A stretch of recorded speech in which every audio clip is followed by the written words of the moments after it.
not pass too much comment on players that we might be signing during this for reasons that I've stated in other videos.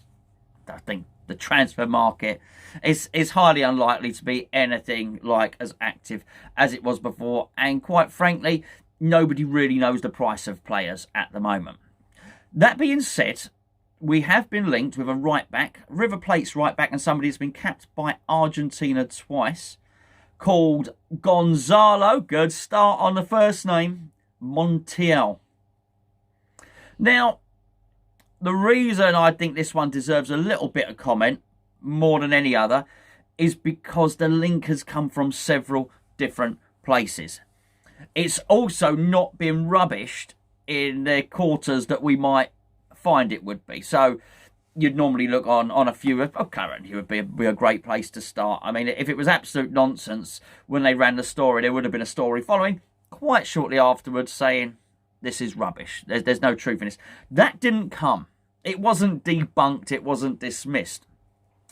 A little bit about the player. You can Google him. You can do a Gonzo, as they call it, and go and have a look at him.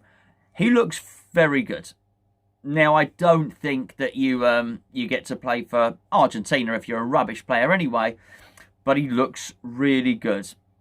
His size, first of all, makes you think, okay, I think he's about 6 foot, which is a decent size, 6 foot, 6'1", decent size, big size for a fullback maybe. But we do know that David Moyes likes his players to be robust and physically imposing.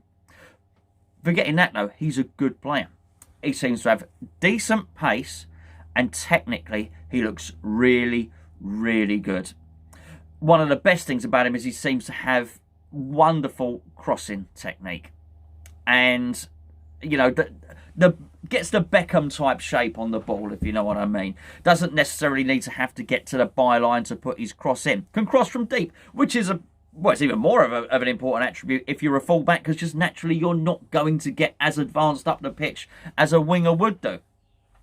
However, when he's in those advanced positions, he plays the short pass very well, and he seems to have a good awareness of other players around him. Basically, he's a technically proficient, very good footballer. I like him. From what I saw, I really liked the look of this guy. That being said, one of the other reasons to disbelieve it is the position. He's a right back. We don't need a right back, right? Well, Zabaletta's off. We know that. His contract expires, I think, in the next 2 or 3 weeks. Then there's Ryan Fredricks. Now, it's easy for me to say Moyes isn't convinced by Ryan Fredricks. I'm not convinced by Ryan Fredricks. One of the quickest players you'll ever see. But his technique is not what it should be for me. He's the complete opposite of this player, Montiel, whose technique is absolutely solid. I think Frederick's first touch is poor, and I think his distribution's poor as well. Which is obviously going to be important unless you want the ball to lose the ball, and then the opposition to be coming back on you straight away. That being said, Fredricks has had some good games, and I do think his recovery, because of his pace, is really, really important. But I guess if you're a good player, you don't need to be in a position to recover anyway, because you don't give the ball away. You understand what I'm saying here. Also, Ryan Fredricks was purchased on a free, and whilst he's on quite big wages of £50,000 a week, I think were we to get a bid of 2 or 3 million for Ryan Fredricks, it may well be tempting. Because he was free. It's a profit, and there ain't too many players that you're going to be able to make a profit on, bearing in mind the transfer market is going to be borderline collapsed and transfer values will be diminished. So can we rule that one out? Okay, yes, quite possibly. Ryan Fredricks is not 100% to be starting on at right back position for West Ham, let's say at the start of next season. So let's look at the next one along. Ngakia, because no Zabaletta, Ryan Fredricks, maybe not. Ngakia, he's apparently stalling on a contract at the moment. Now, when I say stalling on a contract, I almost want to quantify that by saying there ain't a lot of stories at the moment, there ain't a lot of content, and people will be willing to talk about anything on this channel more so than anywhere else. Look, I'll kick a ball around in the garden to get a video. So I understand why newspapers, why websites might want to read a little bit more into stories than actually exist. So let's be fair. Would it actually be possible to negotiate a contract at the moment? Possibly not.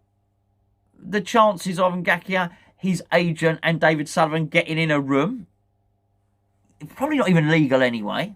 Possibly you can't do that. So maybe there's a desire to sign a new contract, but it can't be done, and it gets done in the future. But going on the information that I have heard is that Ngakia doesn't feel that he is being offered the money that an established right back should get, or the money that he feels he's worth. And I just want to put this into context here, because the club, and I'm going to be speaking about Reece Oxford during the week actually on a separate video, but the club have been burnt by giving Reece Oxford too much money, and then Oxford's them struggling to get rid of him and him not fulfilling his potential. Because of that, they've very much curtailed how much money they're going to give other youngsters that are starting to break through. We saw the example of that with Declan Rice. Well, Declan Rice, while he is young in years, I think we can all agree that Declan Rice is an established first-team player and deserves money on parity with anybody else who plays really well in the first team. That being said, I don't think Ngakia is in that position yet. And hear me out, and here's why. I think by the time Ngakia got his chance, Zabaletta was either injured or he had shown himself so susceptible to pace that it just wasn't worth risking playing him anymore. A wonderful career, Zabaletta, but Father Time had got the better of him, and he was slower than pretty much most other players in the league, which made it really, really hard for him to defend effectively. Ryan Fredricks was also injured when Ngakia got in. Yes, he got back to fitness and Ngakia kept the place for one of those games, but when he got his chance, he was injured. The other thing, which I do think is crucial, is Ben Johnson was injured. So realistically, Ngakia found himself in a position to play first-team football because he was the last man standing. The three others who would have played in that position before him, for one reason or another, weren't able to play. Now, with that in mind, he came in and I thought he did very well.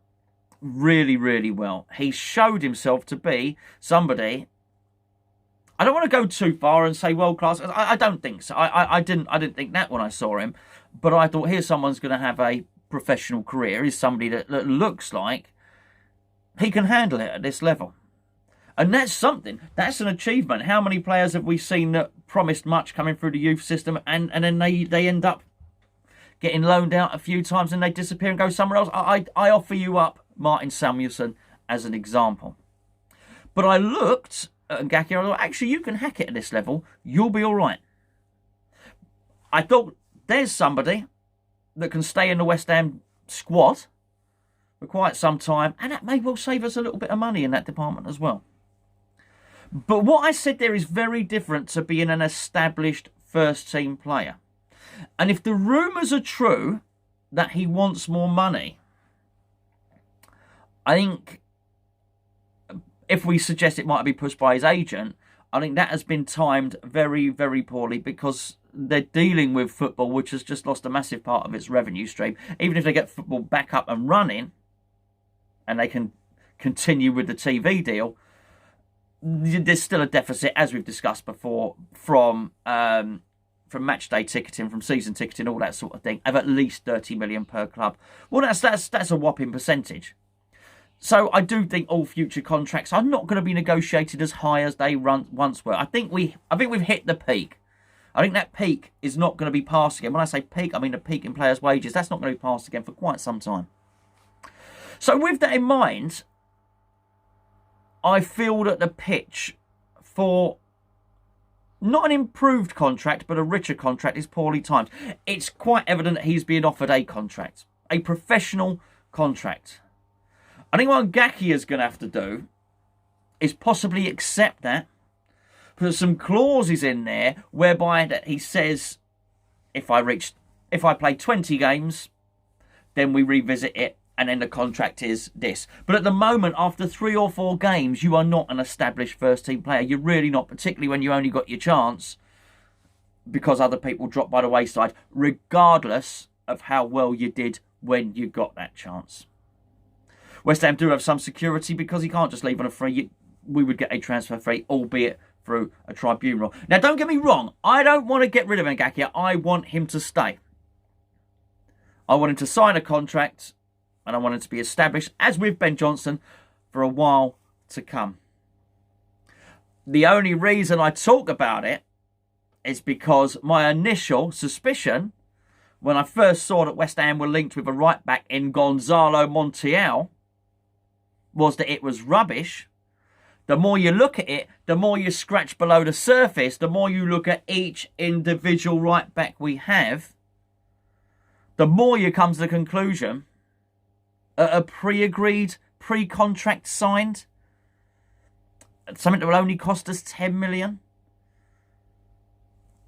An Argentinian international who's very, very good. Even though I initially dismissed it, there may well be more truth in this than I initially thought.